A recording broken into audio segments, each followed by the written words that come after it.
Regardless if you're on a budget or you love premium, the Bush Ranger series in either the Bush Ranger Light or the standard Bush Ranger might be exactly what you're looking for when you're going out into the woods or around town. Well, folks, really excited today for this head-to-head video because we have two different versions to look at here from Cold Steel in the Bush Ranger and Bush Ranger Light. And they both have great price points for the materials that they're offering to us and just really cool designs. The designs really connected with me. Really excited for that. And really, it just depends on your budget. There's a lot of similarities, obviously. They're both wearing the same name, but there are a few differences. So we're gonna go through all of that today. We're gonna do a lot of woods use as well as around town use, EDC, to talk about what these two folders have to offer from Cold Steel and whether or not they are gonna be something that's worth carrying when you're hiking, you're backpacking, in the bush, enjoying the outdoors, or if you just like the shape and style, are they really worth carrying around town? Or are they just too flashy and it's better to just go with some other standard Cold Steels or other strong knives that are out there on the market? We're gonna break it all down for you today, show you what they can do, what they can't do, and whether or not the Bush Ranger series is something you should look into depending on your price point and materials that you're interested in. So with that, let's go ahead and jump to it and see what they have to offer. All right, folks, here we are, and we got a lot to get to today. Not only are we doing a head-to-head with this, but I'm gonna roll in a bunch of other Cold Steels, including a regular size Voyager, the 4-inch Voyager. I got an American Lawman right down there. I got the Finn Wolf right there, and then we do have the extra large 6-inch Luzon. We're gonna refer to all these throughout the video as we compare, we talk, we see what the Bush Ranger Light and Original have to offer and which one of Cold Steel's line would work for you. If these two are good, do you want to look at something else depending on what your options are and what you're interested in? We're gonna get to all of it today. So it's gonna be a fun, informational, entertaining packed episode here today. And we'll jump right in the gate by talking about the blades. Now, there's a huge price difference between these two. I believe I referred to it, but I'll just touch on it again. About $30 for the Light and about $130 to $160 on the Original. That's what I'm gonna call this guy up here, the Original. They're made in Taiwan, made in China, HCR 13 MOV, S35 VN. So the blades are both 3.375-inch actual cutting edge. You are looking at saber or flat grinds on both, big swedges, big clips on both of them there, really cool. Even the logo, I'm just gonna kind of show this here, just to kind of set the precedent for us. The logo even looks kind of like the Ranger badges when you look at like military. And so what I really believe and what we're gonna talk about in this video is this is kind of a crossover. This is not like a bushcraft knife. I know some people may see the word bush and they think immediately like, well, this should be like a bushcraft knife. This should be like a cool version of the Finn Wolf or something. I wouldn't say that, and it wouldn't say it's like a full-on tactical blade. They kind of blended the both, so it's not like a Ranger fighting knife, and it's not like just a pure bushcraft knife. And I like the execution that they've done with both, and we're gonna obviously compare it to all the other Cold Steels that we're talking about today. But that's kind of in my mind, and when I saw these originally, what connected with me. They were trying to do a crossover even in the name and even in the way they stamped the name on there of giving you kind of like outdoor bush, but also military Ranger tactical feel. So kind of trying to do a crossover blend there with this design. And so with that, guys, the blade these are stout, thick blades. On the Light, you're looking at a thickness, and we're gonna bust out the caliper because you guys have been telling me you like that, of about 1.48, 1.5, right, 0.15. And then you're gonna get about a point thicker, 0.52, some websites will say 0.16 on the thickness there. So, I mean, these are definitely over 1/8 of an inch thick, closer to 5/32, not quite to 3/16. I think 3/16 is overkill on like any folder, but thicker than 1/8 of an inch, just to give you a little bit more beef, a little more thickness, and robust feel to the blades. Now, I went out and did a bunch of work, as you can see on the finishes there, those satin finishes, and I kicked the crap out of these blades. I did everything I could, both outdoors, a lot of outdoor stuff. So like, I was thinking to myself, would I take this as like a camping folder on my next camping trip or hiking trip or backpacking?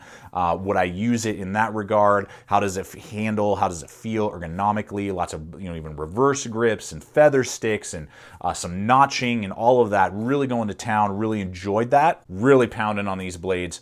And then also just doing around town, you know, if you just like kind of beefier, bigger folders, the layout, the design, the materials connect with you. How does that perform? And they both did really well around town as well, you know, and like hard use stuff. You're in the backyard and you're like, yep, gonna do some yard work today. Boom, and you bust out one of your bush rangers, depending on which one you carry, and get a lot of work done. Cardboard and rubber and, you know, material and plastic and stabbing and penetrating, all the things I could think of with these blades. Really went to town on these because they are thick, heavy, robust blades. So I wanted to see, could they handle big, thick, heavy, robust activity? And I believe that they can. Now, the really only difference being, except for a little bit in their blade shapes here. Let's see if I can show you guys. You know, the kind of a deeper, longer clip on the Bush Ranger Light, a little bit more abrupt, and stops a little earlier on the Bush Ranger Original. So that's really it. But they are going to have 90-degree spines that will throw sparks. They'll be able to scrape, anything like that. So outdoor bushcrafty tasks, you could do that with a 90-degree spine that it offers. The HCR13 MOV, you know, Chinese made. It's for the price point. It's a very good steel at $30. You're getting a lot of knife for $30. It's gonna dull pretty quick. It's easy to resharpen, and it's pretty forgiving. So it's a good kind of just beater steel. And Cold Steel has always done a good job, regardless of what steel they choose to put. If it's AUS 8, AUS 10, the S35VN, I mean, you name it, they've used all kinds of stuff over the years. I've always feel like they do a really good heat treat. This has a good heat treat, takes an edge, and will hold a decent edge for HCR. But it is obviously budget. Then we have the S35VN. I love S35VN because it is on the premium side of the scale. You know, it will hold an edge much longer than a lot of other steels out there, but it's really easy to work with. You can put an edge back on it rather quickly and easily for outdoor tasks, particularly when maybe you're not at home or you're not close to home where you have your full kit. You can easily throw it on some diamond stones or a ceramic rod even and get the edge back to it, and it's going to hold that edge for much longer than a lot of other steels out there and even other steels that Cold Steel offers. So I like all of that, and for the prices, I think they're very competitive for what you're getting. The Chinese steel made, because most of Cold Steel stuff is made in Taiwan and using sometimes U.S. steels. I believe that S35VN is a U.S. steel. Taiwan, you know, always has slightly better fit and finish than China, but both have good quality control levels for the prices that we're seeing. So I didn't have any issue with that on either one. All right, so next up we'll go ahead and hit the handles here, and then we'll get to locking mechanisms, and then we're going to get to the competitive options and comparison, all that.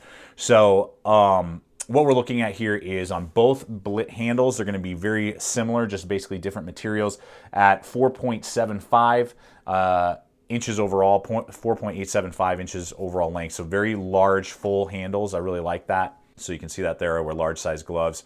Fits really good in the hand.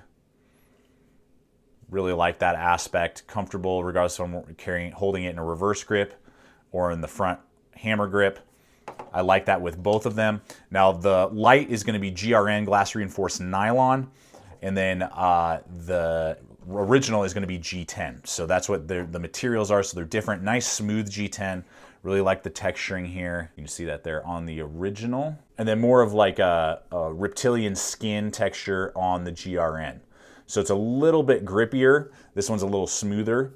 Both have their ups and downs. You know, if you like extra grip, then this will probably connect with you a little bit more. If you like really contoured, smooth everything, then the original will probably feel a little bit better in the hand. All the transitions are good on both. A little bit better transitions on the G10. You can feel where the milling stopped in here. It's a little abrupt, but if it bothers you, you can literally just hit that really fast with like some low grit sandpaper.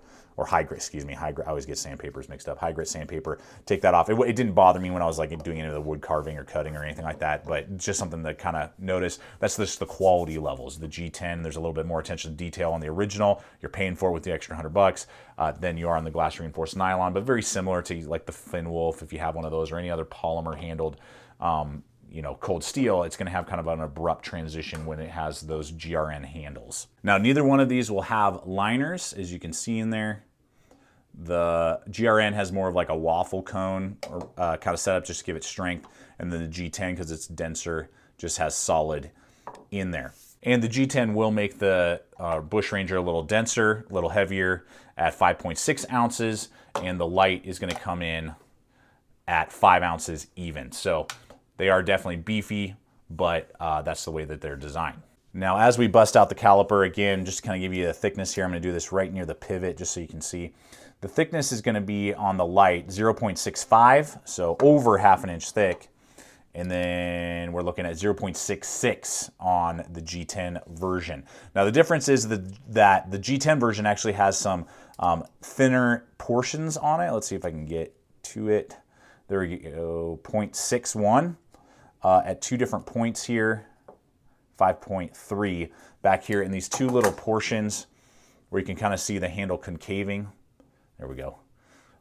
It kind of goes a little thinner and then fills back out again. So that's just kind of the nature of the design. Feels really good. It doesn't feel thin in any way, shape, or form. So those are really good. And what I really like overall, just as we kind of hit how I felt about the handle ergonomics, is that it fills out the hand really well. They're thick, beefy handles, you know, and that's what in the bush, when you're using it a lot, you would want that it's not slim and too thin. As an example here, we're going to bust in this, what's it called? American Lawman.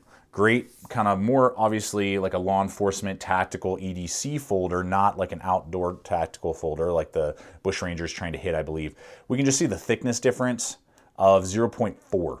So, I mean, that's a massive difference in its thickness.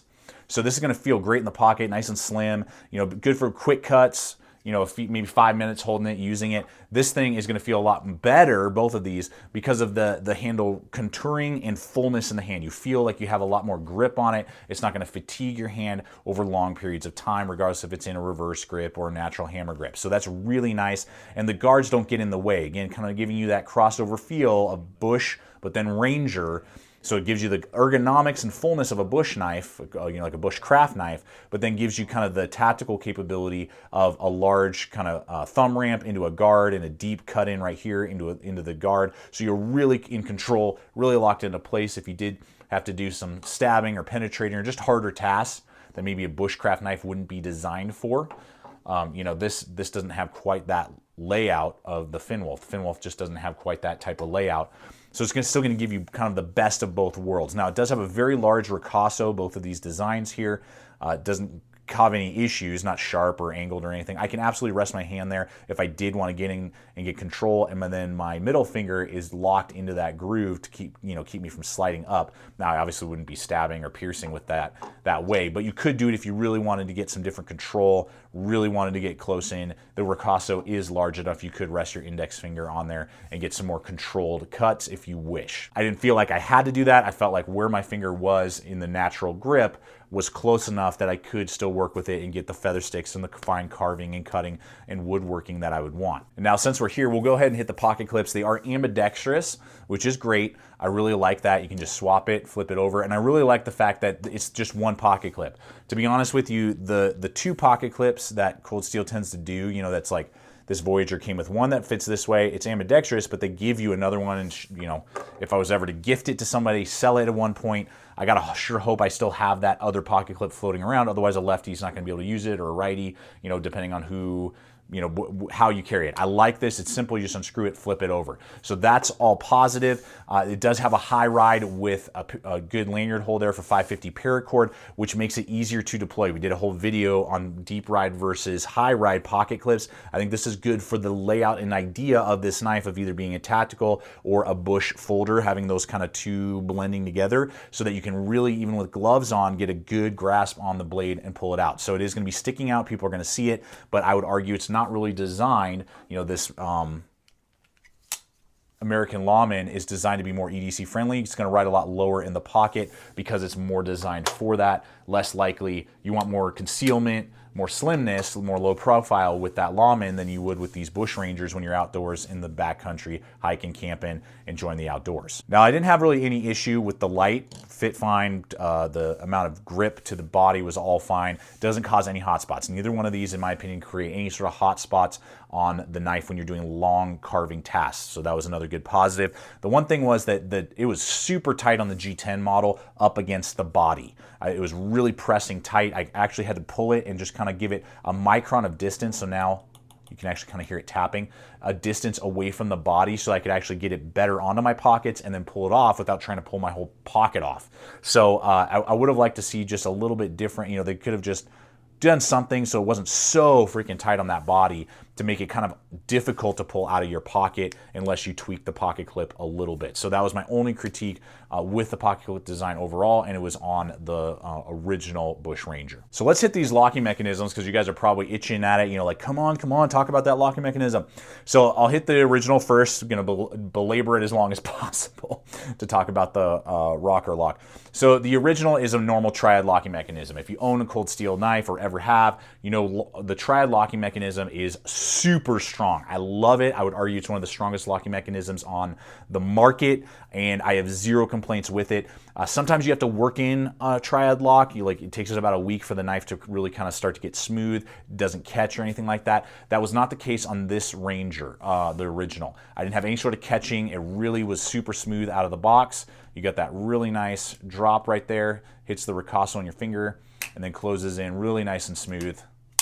And then really nice and smooth to flip open. I can literally just push it and drop it, and that was out of the box. I didn't have to do any sort of work to get it to that smooth factor, and it's so strong. I batoned with this knife, and I wouldn't recommend it, but I've done it with multiple cold steels. This thing will hold up to any abuse that you try and put on it. And if you had to, as a backup, to make like a notch, I did some notching. It was really quick when you just pound on the spine. If you had to do some square notches, or if, again, you did have to do a little bit of kindling splitting because everything was sopping wet. It's raining right now outside. That's partly why I'm doing it inside, the second part of the video.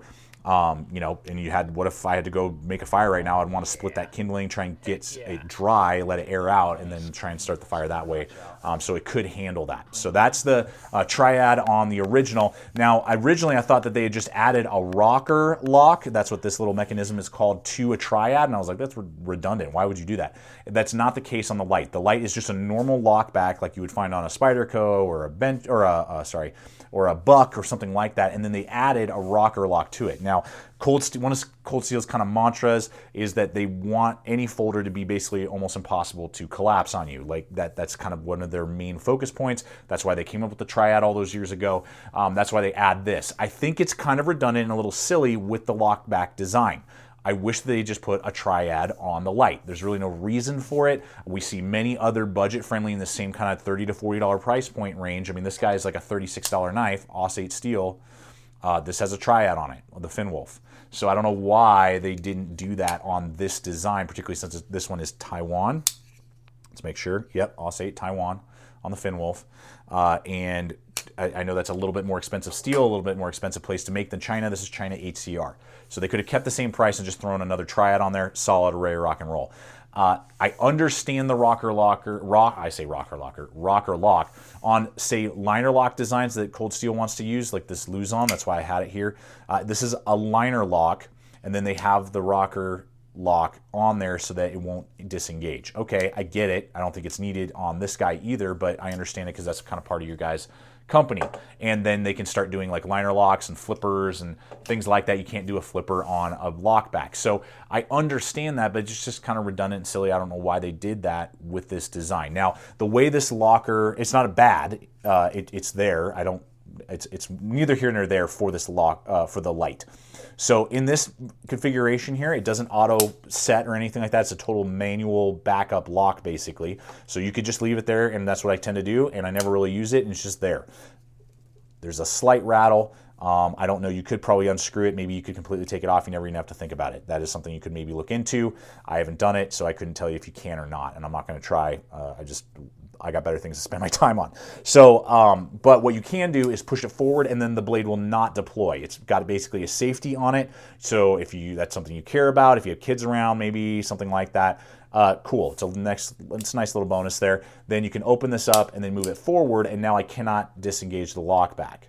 So that's kind of how that all works. Same thing, I batoned with this on the exact same wood that I did with the triad. I did notching with it just like on the triad, and it worked fine. It worked great. I did engage the lock, I believe, for most of those tests, and then would take it off when I would do that. So if you're beating on it, maybe make sure to deploy it. But it worked fine. No issues, no problems whatsoever. I think it might be just because of the glass reinforced nylon. This one was a little stickier out of the box. You can see there I really got to kind of jiggle it to get it to drop.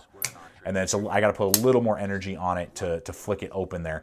But there we go. It dropped a little bit better. But I can feel it's a little grittier on the cheaper model than on the Bush Ranger original. So the lockup though, guys, and all that, depending on what price point you go with, the rocker lock is fine. I think it's redundant. They should have just did triad or done a liner lock if they're going to go that way, to make sense to have this there. So, all right, we're going to go ahead and hit deployment here. We got two different options depending on which model you go with. Now, the light has thumb studs. They're great.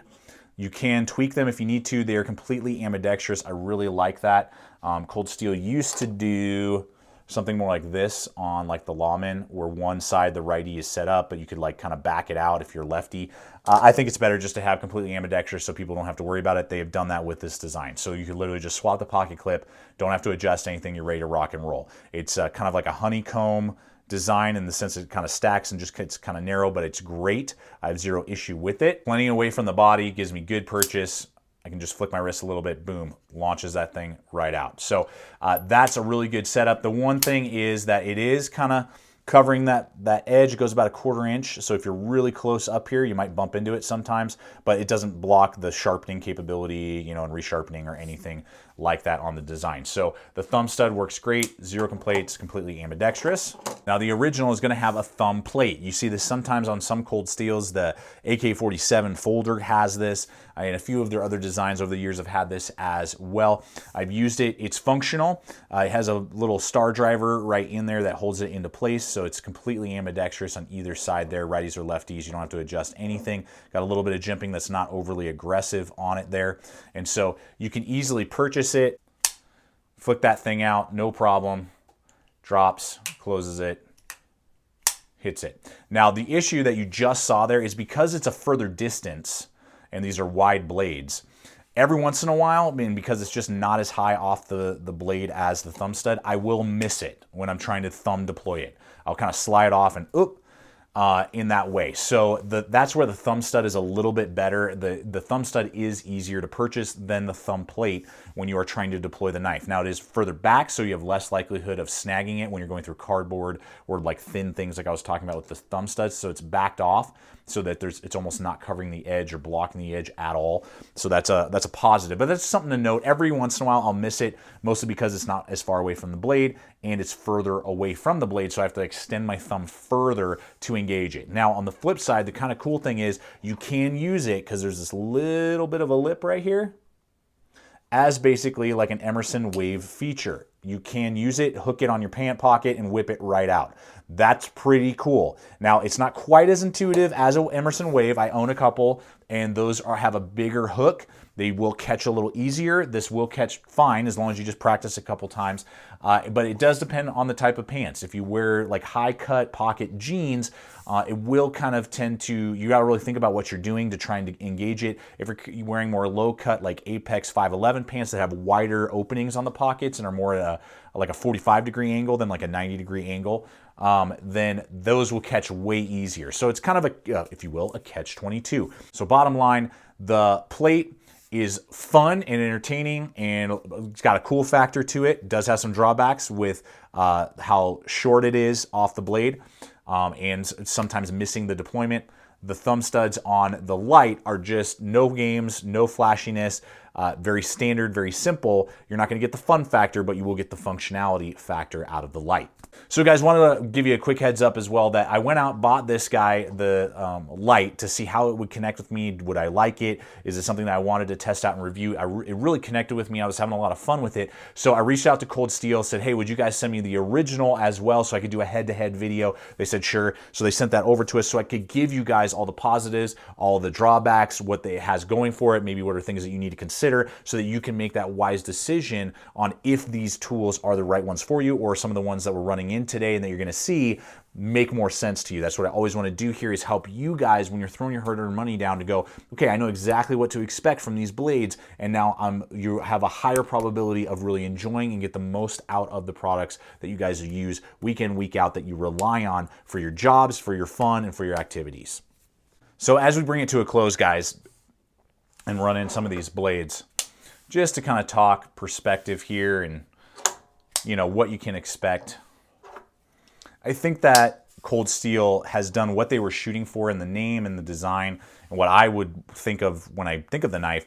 of giving us kind of a crossover between the ergonomics basically of the Finn Wolf, but the more tactical capability in the blade shape of, say, like a Cold Steel Lawman, or maybe like a Recon 1, or even a Code 4 in that design. So it's kind of giving you a blending of each. Now, if you're like a total outdoorsman, you just like carving and whittling, and you're going to do spoons and wood spirits and, you know, forks and knives, and you're doing like the whole thing out of wood, and you know, you're just going to want to make like paper thin shavings. That's really all you care about. Well, then the Finn Wolf might be a better option in designs like the Finn Wolf because of the Scandi grind, because of the no flares up and the close edge to the guard, making it a very good quote-unquote bushcraft folder for purely bushcraft tasks. The downfall of that would be that the Scandi grind just isn't quite as strong and tough as a flat grind or even a full flat grind, so that you'll have a tendency to roll or chip the edge a lot more. So if you're doing harder, not so much bushcrafty tasks, but utility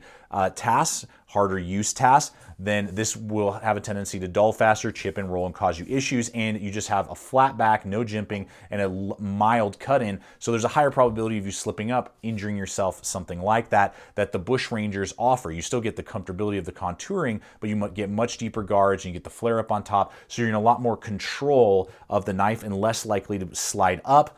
And you don't have that Scandi grind, which is great for woodscraft. You have that flat grind with those thicker blades, because these guys are like, this is like 0.8 or 0, sorry, this is 1/8 of an inch thick on the Finn Wolf. So it's, again, great slicer, great woodcraft knife. Wouldn't be my first choice for utility tasks. Whereas these Bush Rangers have great blades for the utility task side of things and will do woodscraft well. Not as good as those Finn Wolf, but they will do it very well. Then on the flip side, you know, if we're looking more at purely like law enforcement, military, I would argue sometimes even that the Voyager and the Lawman would be better suited because they are slimmer in the pocket. You're not going to necessarily be using them for long periods of time, where the Bush Rangers you might, so that they are easier to carry, slimmer in the pocket. Their deployments, depending on which one you go with, are even a little bit quicker just because of the more natural thumb studs. You're not working with either thumb plates or the big cone studs.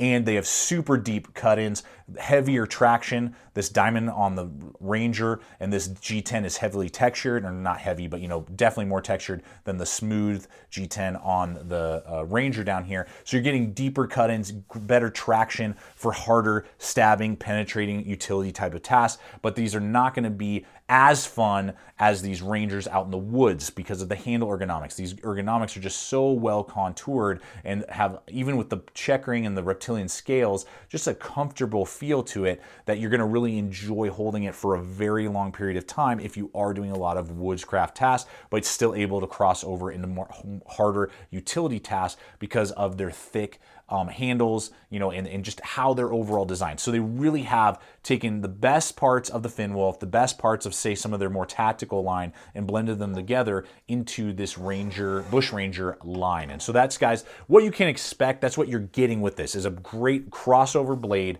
that gives you a lot of capability at both. It's a jack of all trades when it comes to either out in the bush or Ranger, military, law enforcement, utility, heavy duty, hard tasks. So it's kind of a blending of both worlds. Well, folks, there you have it. I hope that you have enjoyed this video, that you've been able to see what these blades have to offer. And if you are looking for those kind of beefy, full-handled, strong folders, regardless if you're on a $30 price point or like a $130, $140 price point, these have a lot going for them, and honestly have a design feature that really connects with me for somebody who does go out in the woods and enjoys the outdoors and is always looking for really strong, tough, durable, ergonomic knives. And I believe that these have all those things going for them. Just depends on your price point and what you're looking for in materials. So thank you so much for coming over here today and checking out the channel. I hope this has been informative and entertaining, showing you what these blades can do and whether or not they're the right tools to go into your systems when next time you're hiking, backpacking, or just carrying them around town. So Thank you so much. Check us out on Instagram, Facebook, all the social media, throwing up stuff there all the time, behind the scenes stuff. We're about to hit 20,000 subscribers, so we're going to be doing a massive giveaway there. So on Instagram, sorry, followers on Instagram. You guys know what I'm talking about. So go check us out if you're not currently following us on Instagram. Got all kinds of stuff going on over there, and we will be doing a massive giveaway very soon. And subscribe if you're not a current subscriber. Become part of the GT family. We're throwing up videos like this every single week. So finally, guys, always remember, stay equipped, stay prepared, and we'll see you out there.